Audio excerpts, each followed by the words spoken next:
Praise the Lord. Greetings in the mighty name of Jesus Christ. Good morning, everyone. Good morning, Pastor Bobby and Pastor Cynthia, and to all my co-pastors in the vineyard in this platform this morning, and to all the pastors' wives and the listeners, and all the brethren around the globes. Thank you so much for the big privilege again that I will share the Word of God in this platform. So without further ado, if you have Bible with you, let us open our Bible in the book of Mark chapter 11 verse 24. So this is the very familiar scriptures in the Bible. So, therefore, I say unto you, what things soever ye desire, when ye pray, believe that ye receive them, and ye shall have them. Amen. Pagpalain pagkabasa sa salita ng ating Panginoon, let's pray. Lord Jesus, thank you so much, Father, for your words that we read this morning. Let your Spirit, O God, speak to your people and move in this platform this morning, and use your servant a channel of your blessings, O Lord God, into your kingdom. Thank you so much, Panginoon, for your glory alone, in Jesus' name. Amen. So the title that I will bring to you this morning, Desires. Amen. So, the meaning in the Bible, desires, signifies a strong longing, wanting, or yearning. Amen. So, encompassing both positive and negative aspect.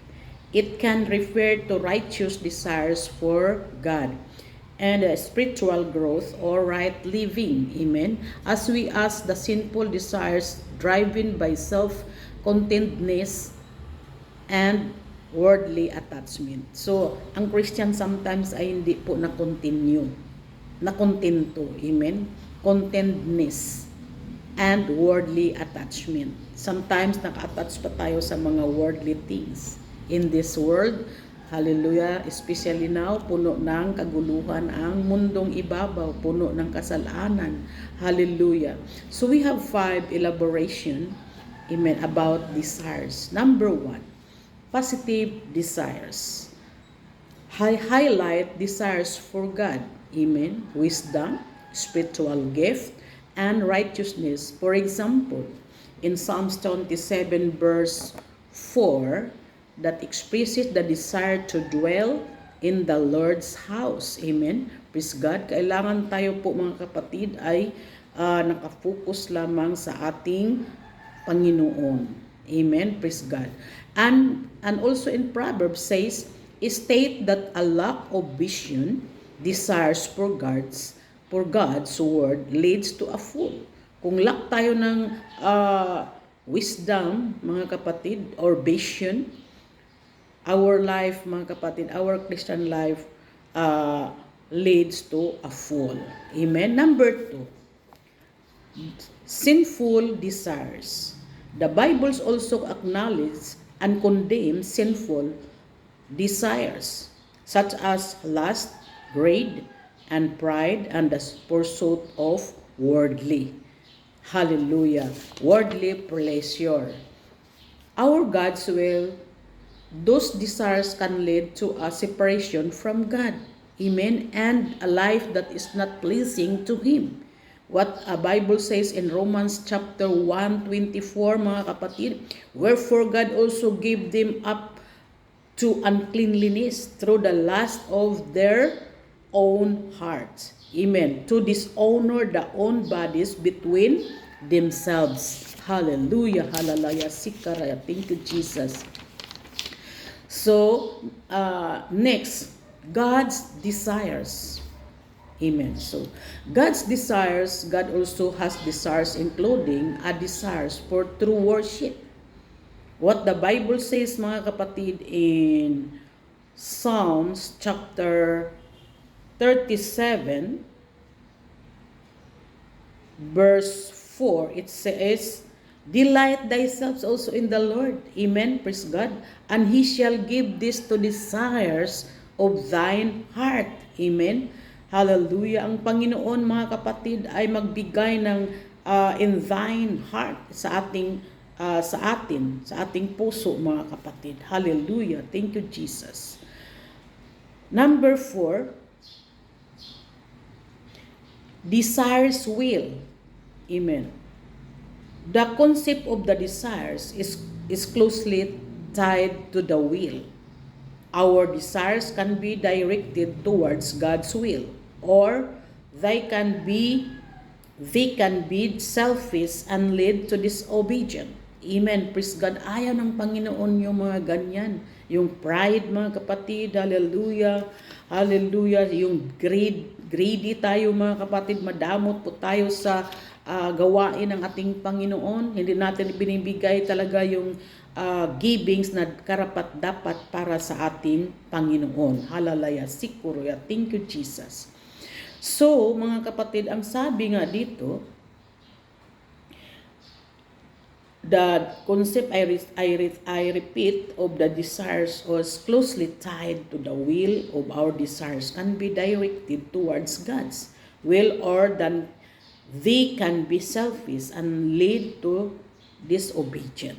So, karamihan hindi naman lahat talagang mga Kristiyano na faithful, mayroon ding hindi faithful. Amen? So, number 5, mga kapatid, spiritual desires. A good desires in line with God's will.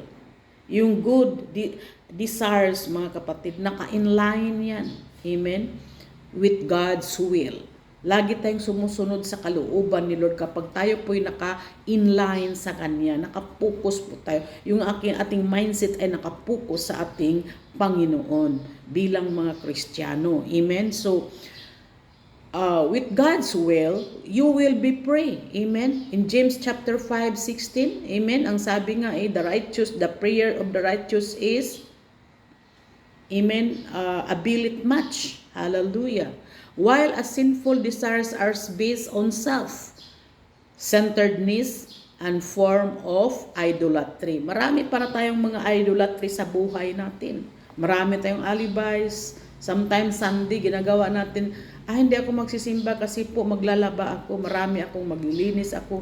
Bakit tinaon pa sa Sunday? Mayroon na may ibang araw, Sabado, ganyan. Di ba, mga kapatid? So, marami na pong alibas kapag negative tayo, mga kapatid. So, ang sabi nga dito in Proverbs chapter, kung ating titingnan sa Proverbs chapter 10, verse 24, it says, the fear of the wicked, it shall come upon him, but the desire of the righteous shall be granted. Amen? The desires of the righteous shall be granted. Hallelujah, Raya Sikadaya. Amen, mga kapatid. Talagang, ang sabi nga sa 25 down to 20, as the whirlwind passeth, so it the wicked no more, but the righteous is an everlasting foundation. Amen? Yung wicked no more, but the righteous is an everlasting foundation. Matibay yung foundation ng a righteous man, mga kapatid. Hallelujah. Kailangan tayo po ay maglilingkod ng tapat sa ating Panginoon. Our desires. Yung magiging tapat tayo, yung maging positive po tayo, hindi po yung ating desire are negative.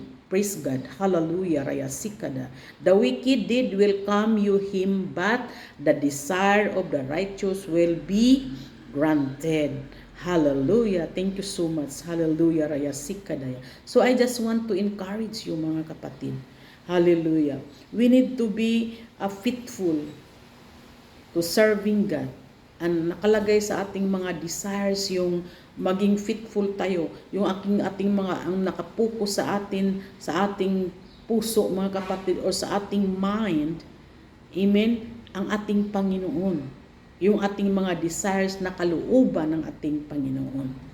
So I just want to encourage you, even whatever circumstances ang trials na ating nararanasan, battle sa ating buhay, basta magpatuloy tayo ng ating mga desires ay kalooban ng ating Panginoon. Diba? Will be granted. The desires of the righteous will be granted. Praise God. God bless us all.